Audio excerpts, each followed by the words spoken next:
नमस्कार. या व्हिडिओमधून पुन्हा आपलं सर्वांचं स्वागत करतो. तर आजपासून आपण टेट परीक्षेच्या तयारीसाठी लेक्चरची सीरीज सुरू करत आहोत.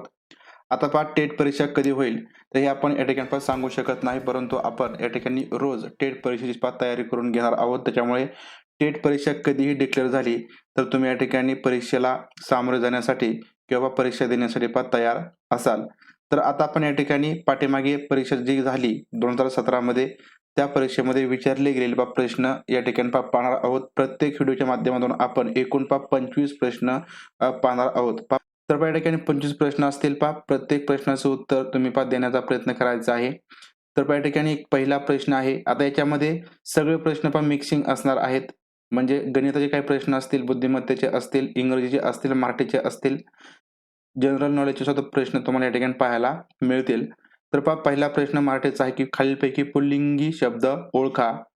विश्व, विश्वविद्यालय, विश्वास, विश्रांती.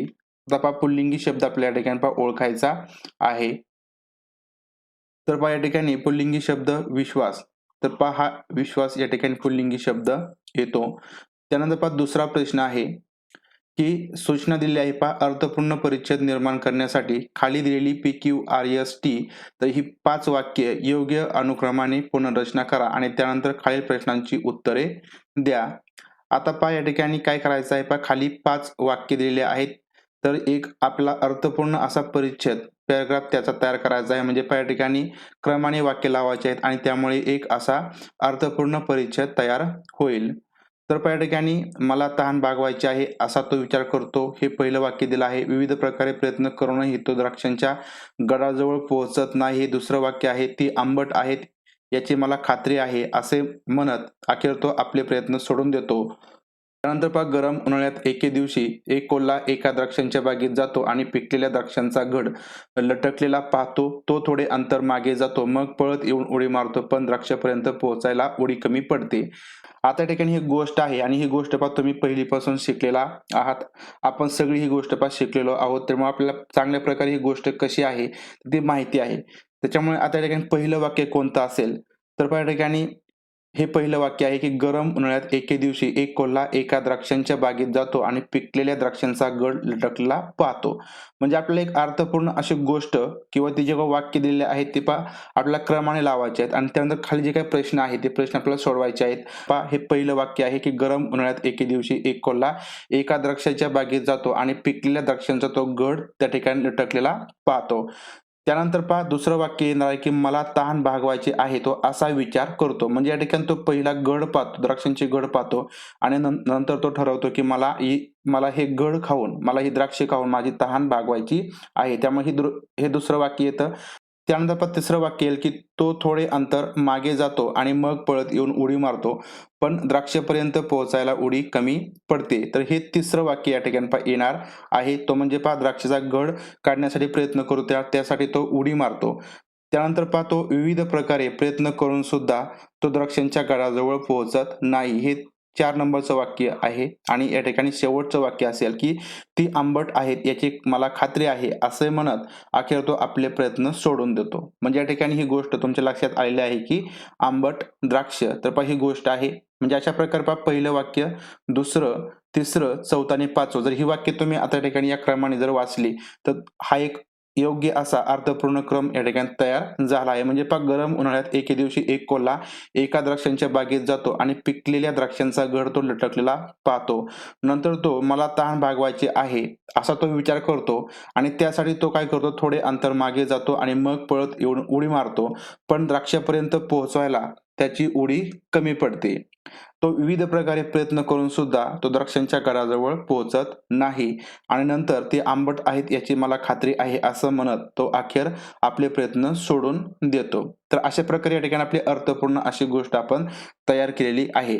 आता या ठिकाणी याच्यावरती एक 4 ते 5 प्रश्न या ठिकाणी पडलेले आहेत. त्याच्यामुळे हा क्रम या ठिकाणी तुम्ही व्यवस्थित लावला की ते 4 ते 5 प्रश्न तुमचे या ठिकाणी 1 ते 2 मिनिटांमध्ये तुम्ही सोडवू शकता. आता या ठिकाणी प्रश्न याच्यावरती कसा आहे की पुनर्रचना केल्यानंतर खालीलपैकी कोणते वाक्य चौथे असेल.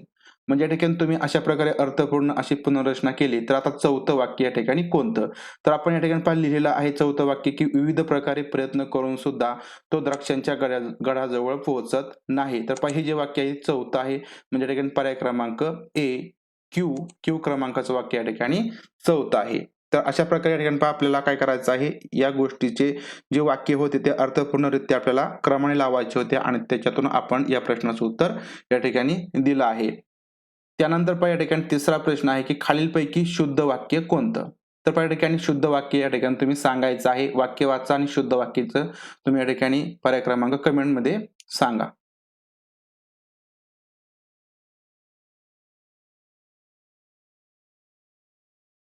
तर या ठिकाणी यापैकी पाहुण्यांचं विमान विमानतळाला उतरले.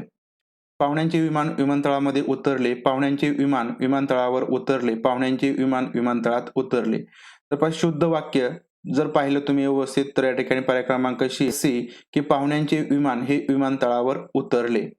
तर हे वाक्य या ठिकाणी शुद्ध आहे. इतर वाक्य या ठिकाणी चुकीचे आहेत किंवा ते अशुद्ध आहेत. म्हणजे विमानतळाला उतरले हे चुकीचं आहे. विमानतळामध्ये उतरले आणि विमानतळात उतरले हे चुकीचं आहे. तर शुद्ध वाक्य, बरोबर वाक्य पाहुण्यांचे विमान विमानतळावर उतरले. तर हे आपलं या ठिकाणी बरोबर आहे. त्यानंतर प्रश्न चौथा आहे, की शुष्क या शब्दाचा विरुद्धार्थी शब्द कोणता?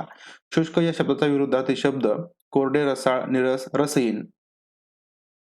तर या ठिकाणी शुष्क तर या शब्दाचा विरुद्धार्थी शब्द आपल्याला सांगायचा आहे. तर रसाळ, रसाळ हा शब्द या ठिकाणी विरुद्धार्थी आहे. कोरडे, नीरस आणि रसहीन हे समानार्थी शब्द येतात. त्यानंतर प्रश्न पुढचा आहे, आयटी म्हणजे काय? तर या ठिकाणी प्रश्नाचं स्वरूप तुम्ही लक्षात घ्यायचं आहे. म्हणजे तुम्हाला समजेल की कशा प्रकारचे, कशा स्वरूपाचे प्रश्न विचारले जातात. तर या ठिकाणी कॉम्प्युटर बेस्ड सुद्धा प्रश्न विचारले गेले आहेत. आयटी म्हणजे काय? तर आयटीचा लॉंग फॉर्म सगळ्यांना माहिती आहे. Information technology. पर्याय क्रमांक ए. त्यानंतर प्रश्न पुढचा आहे. आपण पाठीमागे ही गोष्ट पाहिली आहे आणि त्यावर आधारित हा प्रश्न आहे. त्याच्यामुळे या ठिकाणी तुम्हाला सांगितलं, की त्या प्रश्नाला आपण जास्त वेळ घेतला. त्याचा क्रम आपण या ठिकाणी व्यवस्थित लावला आणि या ठिकाणी या प्रश्नाचं उत्तर आपल्याला द्यायचं आहे. तर याच्यामध्ये काय करायचं आहे, पुनर्रचना केल्यानंतर खालीलपैकी कोणते वाक्य, आता दुसरं वाक्य कोणतं आहे ते या ठिकाणी विचारलेलं आहे. आता या ठिकाणी तुम्ही क्रम व्यवस्थित जर पाहिला असेल, व्यवस्थित जर तुम्ही लक्षात ठेवला असेल, तर दुसरं वाक्य तुम्हाला लगेच या ठिकाणी सांगता येईल. तर जे पहिलं वाक्य होतं ते येस क्रमांकाचे पहिलं वाक्य होतं. त्यानंतर दुसरं वाक्य हे या ठिकाणी मला तहान भागवायची आहे असे तो विचार करतो. म्हणजे या ठिकाणी पर्याय क्रमांक ए, पी तर हे वाक्य या ठिकाणी दुसरे आहे. प्रश्न पुढचा आहे खोळेपणाचे लक्षण टिंबटिंब आहे. प्रेरक वर्तन, अत्यानंद, निद्रानाश, दिलेले सर्व. तर खोळेपणाचं लक्षण यापैकी कोणतं?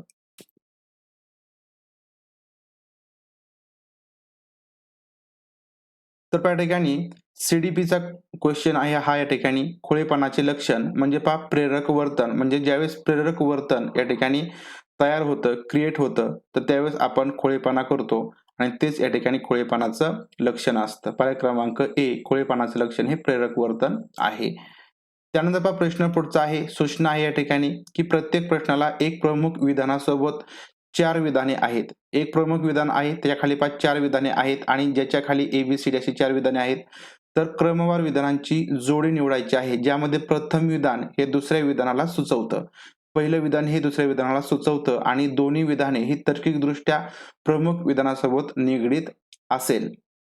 म्हणजे या ठिकाणी एक मुख्य विधान आहे या ठिकाणी आणि खाली या ठिकाणी एबीसीडी असे 4 विधाने दिलेली आहेत.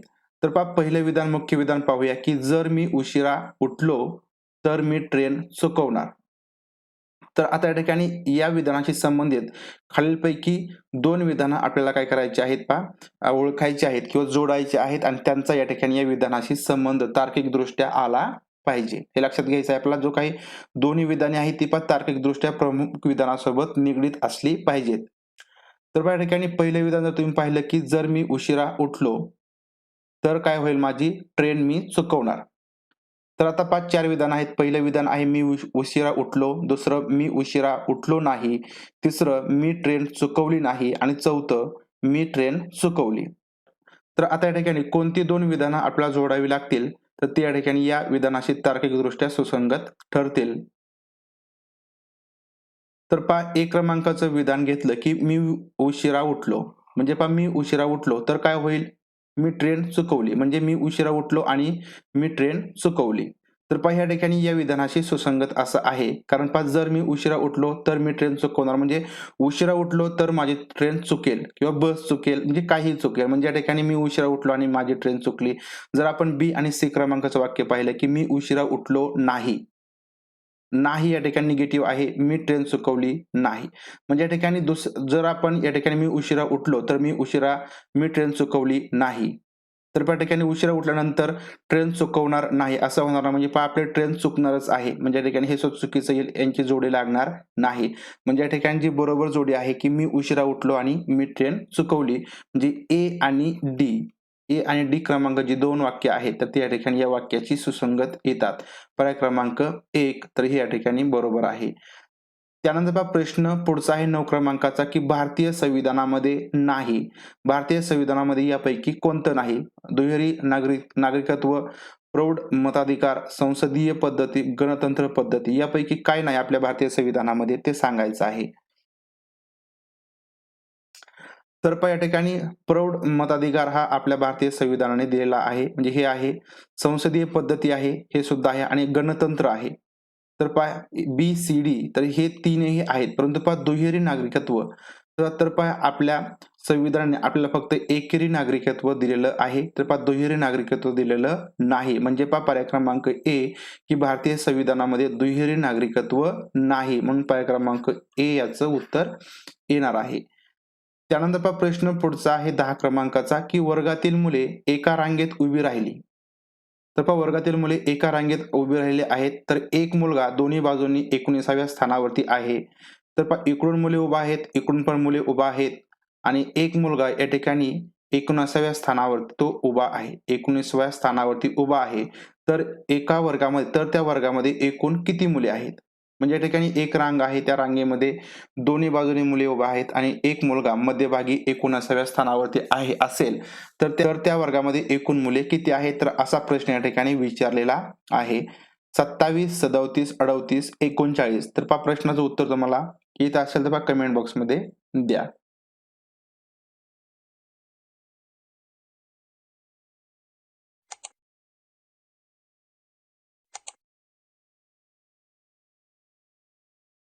तर पहा या ठिकाणी मुलगा हा 19व्या स्थानावरती आहे आणि पहा दोन्ही बाजूने म्हणजे इकडून सुद्धा 19व्या स्थानावरती आणि इकडून सुद्धा 19व्या स्थानावरती म्हणजे या ठिकाणी या बाजूने 18 मुले उभे असतील म्हणजे याचा 19वा क्रमांक आणि या बाजूने सुद्धा पहा 18 मुले असतील आणि हा 19व्या स्थानी म्हणजे या ठिकाणी जर यांची आपण बेरीज केली एकूण मुले काढली तर या ठिकाणी पहा 18 अधिक हे 18 आणि हा एक मुलगा म्हणजे 18 18 36 अधिक 1 बरोबर या ठिकाणी 37 मुलं हे या वर्गामध्ये आहेत. पर्याय क्रमांक बी याचं उत्तर येईल.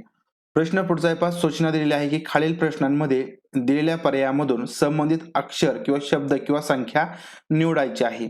तर पहा जसं निष्फळ जीवन तर पण निष्फळ जीवन तसं खालीलपैकी काय साचलेले चलन व्यवस्थित आकृतीबंध रखरखीत वाळवंट स्थूल वजन तर पहा या ठिकाणी निष्फळ जीवन तर पहा यासारखंच आपल्या या ठिकाणी जोडी शब्दांचा गट निवडायचा आहे.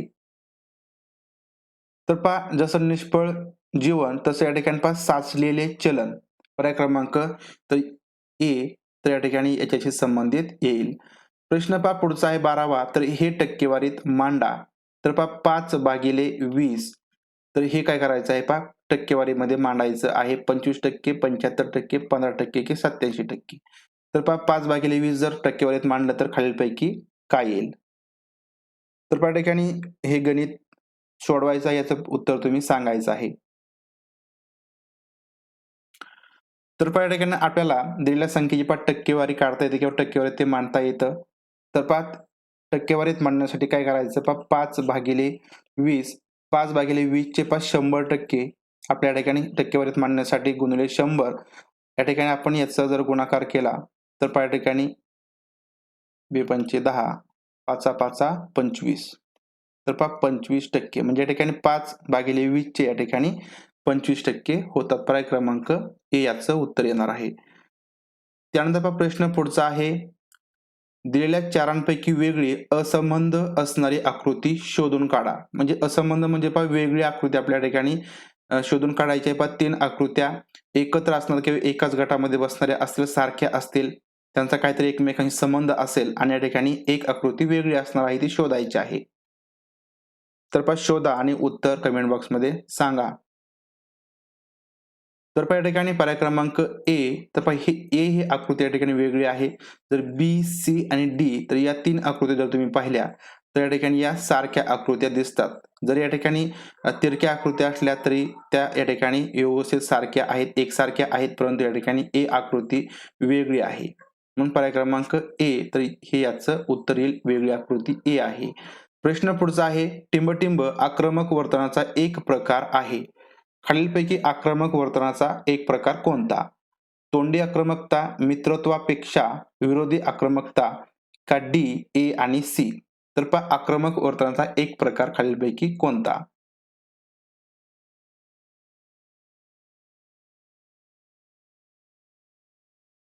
तर पहा आक्रमक वर्तन, तर पहा हे तोंडी आक्रमक असतात. म्हणजे पहा तोंडाद्वारे सुद्धा आपण म्हणजे भांडण करू शकतो, बोलून सुद्धा भांडण करू शकतो, आक्रमकता दाखवू शकतो. म्हणजे या ठिकाणी हा एक आक्रमक वर्तनाचा प्रकार आहे आणि या ठिकाणी विरोधी आक्रमकता. विरोध दर्शवून सुद्धा पहा आपण या ठिकाणी जे काही आक्रमक वर्तन आहे ते दाखवतो. म्हणजे या ठिकाणी हा विरोधी आक्रमकता सुद्धा वर्तनाचा एक प्रकार आहे. म्हणजे अशा प्रकारे या ठिकाणी पर्याय क्रमांक डी, ए आणि सी, ए आणि सी तर हे आक्रमक वर्तनाचे एक प्रकार आहे. त्यानंतर पहा प्रश्न 15वा आहे, आयनान म्हणजे काय? पहा विज्ञान विषयाचा प्रश्न आहे. तुम्हाला विज्ञानात सुद्धा पहा बेसिक अभ्यास करावा लागतो. आयनॉन, आयनॉन म्हणजे खालीलपैकी काय? सकारात्मक भारित कण, तटस्थ अणू, नकारात्मक भारित कण की उच्च भारित कण?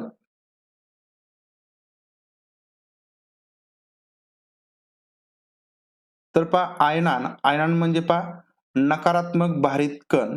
म्हणजे या ठिकाणी निगेटिव्हली चार्ज्ड पार्टिकल्स, नकारात्मक भारित कण. पर्याय क्रमांक सी.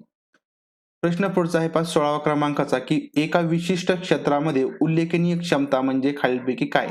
एक विशिष्ट क्षेत्र आहे आणि त्याच्यामध्ये एखाद्याची उल्लेखनीय क्षमता म्हणजे खालीलपैकी काय? प्रतिभा, बौद्धिक श्रेष्ठत्व, सर्वसामान्यापेक्षा थोडी जास्त बुद्धिमत्ता, सर्वसामान्यापेक्षा उच्च बुद्धिमत्ता.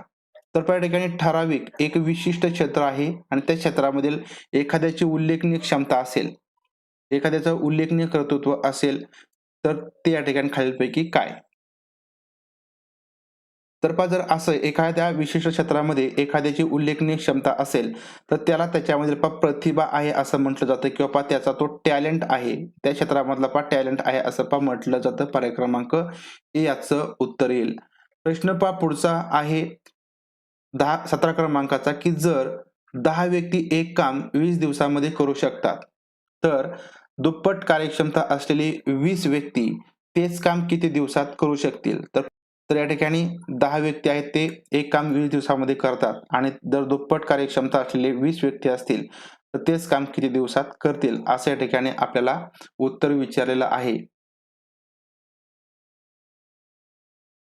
तर पहा या ठिकाणी 10 व्यक्ती आहेत. व्यक्ती या ठिकाणी 10 व्यक्ती आहेत. त्यानंतर पहा एक काम आहे आणि तेच काम ते 20 दिवसामध्ये करतात. तर या ठिकाणी पहा दुप्पट कार्यक्षमता असलेली व्यक्ती आहेत. म्हणजे या ठिकाणी दुप्पट कार्यक्षमता म्हणजे 20 व्यक्तीच्या या ठिकाणी पहा 40 धरूया आपण. कारण पहा या ठिकाणी एक व्यक्ती 2 माणसांचं काम करतो. म्हणजे पहा या ठिकाणी पहा दुप्पट कार्यक्षमता आहे. लक्षात घ्यायचं आहे पहा दुप्पट कार्यक्षमता म्हणजे या ठिकाणी 20 व्यक्ती असतील तर ते दुप्पट करणार म्हणजे पहा 40 व्यक्ती या ठिकाणी असतील. 40 व्यक्ती काम या ठिकाणी तेच आहे. तेच काम आहे म्हणजे एक आणि या ठिकाणी आपल्याला दिवस काढायचे आहेत म्हणजे आपण एक्स मानूया. तर या ठिकाणी पहा आपण हे गणित सोडूया. भागिले या ठिकाणी पहा 40 गुणिले 1 येईल बरोबर x येईल.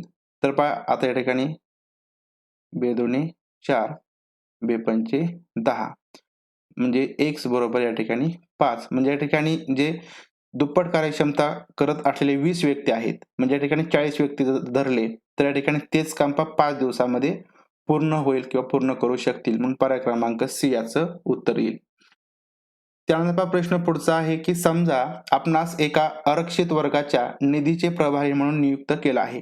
आरक्षित वर्गाचा निधी आहे आणि त्याचे एक प्रभारी म्हणून किंवा त्याचा चार्ज आपल्याकडे दिलेला आहे की तो त्याचा खर्च कशा प्रकारे करायचा त्या निधीचा, तर त्यासाठी आपल्याला नियुक्त केला आहे. तर अशा निधीचा किफायतशीर वापर व्हावा म्हणून आपण काय करणार? म्हणजे हा जो काही निधी आहे आपल्याकडे दिलेला आहे, त्या निधीचा चार्ज आपल्याकडे आहे. तर त्याचा आपला किफायतशीर म्हणजे आपला गुणवत्तापूर्ण वापर करायचा आहे, फायदेशीर वापर करायचा आहे. तर त्यासाठी आपण खालीलपैकी काय करणार? तर त्या ठिकाणी पहिला पर्याय की स्वतःची आर्थिक मिळकत यामधून आपण वाढवणार का? आरक्षित वर्गातील विद्यार्थ्यांचा योग्य प्रमाणात लाभ करणार, प्राचार्यास आर्थिक मदत करणार की सामाजिक कल्याण अधिकाऱ्यासोबत स्वतःचा पण फायदा करून घेणार? तर आता या ठिकाणी हा जो काही प्रश्न आहे, तर हा प्रश्न आपल्याला पॉझिटिव्हली आहे आणि आपण याचं उत्तर सुद्धा पॉझिटिव्हली द्यायचं आहे. म्हणजे या ठिकाणी आपण जर याच्यामध्ये चुकीचं काही निगेटिव्ह विचार जर केला, तर आपलं त्याचं उत्तर चुकतं. तर त्या ठिकाणी आरक्षित वर्गाच्या निधीचे प्रभारी म्हणून आपल्याला नियुक्त केलं आहे. तर अशा निधीचा आपल्याला चांगला किफायतशीर वापर करायचा आहे. आपण या ठिकाणी स्वतःची आर्थिक मिळकत वाढवणार म्हणजे आपण त्याच्यामधून काही पैसे वगैरे घेणार, काही निधी काढून घेणार. म्हणजे आपली आर्थिक मिळकत वाढवणार का? तर नाही. या ठिकाणी हे चुकीचं आहे. त्यानंतर त्याच्यामधून आपल्याला प्राचार्यास आर्थिक मदत करणार का? तर आपल्याला हे काही सुद्धा करायचं नाही. हे चुकीचं आहे. त्यानंतर सामाजिक कल्याण अधिकाऱ्यासोबत स्वतःचा पण फायदा करून घेणार म्हणजे सामाजिक कल्याण अधिकाऱ्याला सुद्धा काही पैसे द्यायचे आणि आपण स्वतः सुद्धा काही पैसे ठेवायचे. तर हे जर केलं तर त्याचा किफायतशीर असा वापर होणार नाही. म्हणून या ठिकाणी ए, सी आणि डी हे चुकीचं आहे. म्हणजे हे उत्तर येणार नाही. तर बी क्रमांकाचं उत्तर या ठिकाणी आरक्षित वर्गातील विद्यार्थ्याचा योग्य प्रमाणात लाभ करणार म्हणजे आरक्षित वर्गाचा हा निधी आहे आणि आरक्षित वर्गाच्या या निधीचा किफायतशीर असा वापर करायचा आहे. त्यामुळे आपण जे आरक्षित वर्गातील विद्यार्थी असेल त्या विद्यार्थ्यांचा या ठिकाणी योग्य प्रमाणात लाभ करून देणार. त्यांना जसा लाभ होत असेल तसा आपण योग्य प्रमाणात त्यांना लाभ करून देणार. तरच या ठिकाणी या निधीचा किफायतशीर असा वापर होणार आहे. तर ही गोष्ट आपण त्या ठिकाणी करूया. म्हणून पर्याय क्रमांक बी याचं उत्तर येईल. प्रश्न पुढचा आहे पहा. सूचना दिलेल्या पर्यायामधून वेगळे ते बाहेर काढा. या ठिकाणी आपल्याला वेगळं ते बाहेर काढायचं आहे. या ठिकाणी देश दिलेला आहे आणि देशाचं चलन दिलेलं आहे. भारताचं रुपया चलन आहे, अमेरिका डॉलर, कुवेत दिनार, ऑस्ट्रेलिया पौंड. तर या ठिकाणी वेगळं कोणतं आहे, चुकीची जोडी कोणती आहे ते आपल्या ठिकाणी सांगायची आहे. तर या ठिकाणी जी चुकीची जोडी आहे ती पर्याय क्रमांक डी ऑस्ट्रेलिया पौंड. तर ऑस्ट्रेलियाचं ऑस्ट्रेलियन डॉलर तर हे या ठिकाणी करन्सी आहे किंवा चलन आहे. म्हणजे पर्याय क्रमांक डी हे वेगळं आहे. बाकीच्या ठिकाणी बरोबर आहेत. प्रश्न पुढचा आहे. समांतरभुज चौकोनाचे दोन लगतचे कोन हे 4:5 या गुणोत्तरामध्ये आहेत. तर लहान कोनाचं माप काढा. या ठिकाणी समांतरभुज चौकोन आहे आणि दोन लगतच्या कोनाचं माप तर या ठिकाणी दिलेलं आहे.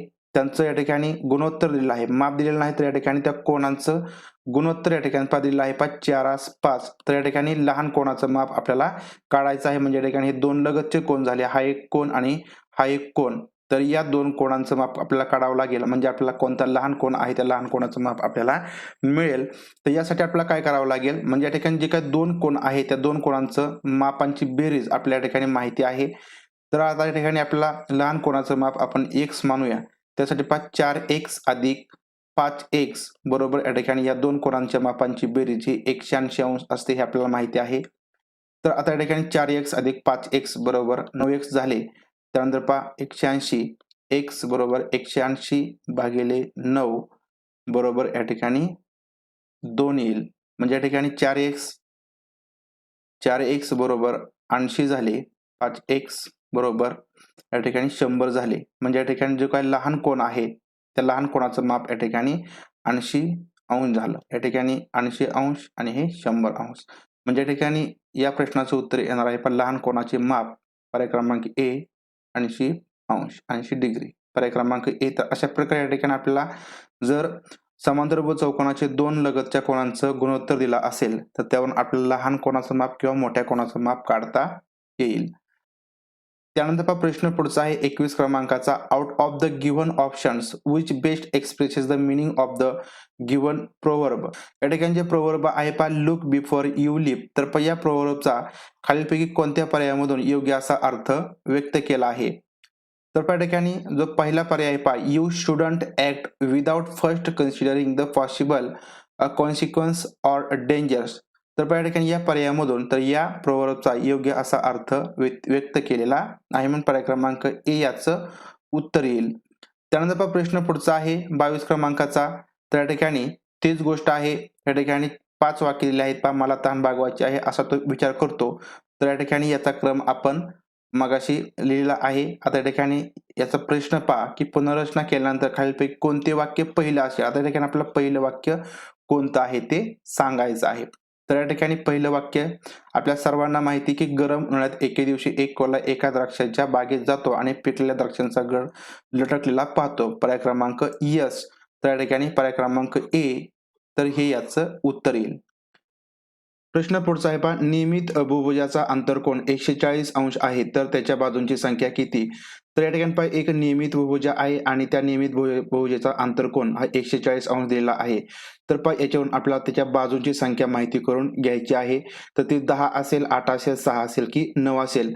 तर आता या ठिकाणी पहा नियमित बहुभुजा म्हणजे काय. तर पहा नियमित बहुभुजा म्हणजे त्याच्या सर्व बाजू म्हणजे जेवढ्या काही पहा बाजू असतील 4, 5, 6, 7, 8, 9 त्या सर्व बाजू आणि या ठिकाणी या बहुभुजाचे जे बाह्य कोन असतात तर पहा बाह्य कोन असतील तर ते या ठिकाणी सर्व बाजू आणि बाह्य कोन हे समान मापाचे असतात. म्हणजे पहा बाजू सारख्या असतील आणि बाह्य कोन सुद्धा पहा समान मापाचे असतील. आता या ठिकाणी पहा आपल्याला या प्रश्नामध्ये आंतरकोन दिलेला आहे. आता या ठिकाणी आपल्याला सर्वांना माहिती आहे की जर नियमित बहुभुजा असेल त्याचे आंतरकोन आणि जो काही पहा बाह्य कोन त्याच्यावरून तयार होणार आहे तर या दोन्ही कोनांच्या मापांची बेरीज ही 180 अंश असते. म्हणजे आंतरकोन अधिक बाह्य कोन बरोबर 180 अंश असते.